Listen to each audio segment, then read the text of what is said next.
des mesures, au fond, équilibrées, pas spectaculaires. Est-ce qu'Emmanuel Macron joue un jeu dangereux en mettant ce sujet de l'immigration au cœur du débat public, mais sans annonce forte derrière pour y répondre? Je crois que la bonne nouvelle, c'est qu'on va pouvoir débattre. Chaque année, c'était un engagement qui avait été pris à l'issue du grand débat. Et qu'on va pouvoir débattre sereinement à l'Assemblée nationale et au Parlement de la question migratoire. Ce qui va éviter d'avoir beaucoup de rumeurs, de fantasmes, de fausses nouvelles qui circulent. Souvenez-vous, il y a 1 an exactement, circulait une folle rumeur sur le pacte de Marrakech qui aurait fait que 480 millions de personnes auraient débarqué du jour au lendemain en Europe.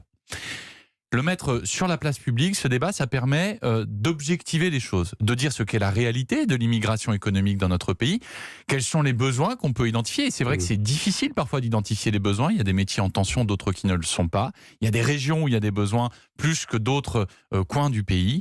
Et donc cela, moi je trouve que le faire de manière transparente, apaisée, rationnelle et objectivée à l'Assemblée nationale, eh bien je crois que ça honore plutôt notre pays qu'autre chose. Marine Le Pen cet après-midi a parlé d'enfumage. C'est le risque que nos concitoyens se disent, voilà, des mesures qui sont parfois techniques, votons pour le Rassemblement national. Ce sera radical, la réponse à l'immigration. Mais la réponse à l'immigration que propose le Rassemblement national est une réponse qui n'a jamais fonctionné quand elle a été employée dans certains pays qui s'y sont essayés. La réponse, elle est européenne. Marine Le Pen ne veut pas de l'Europe.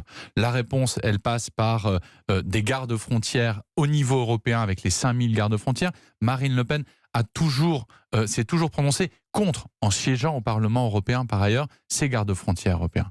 Je veux dire, le bon niveau de réponse, il est européen.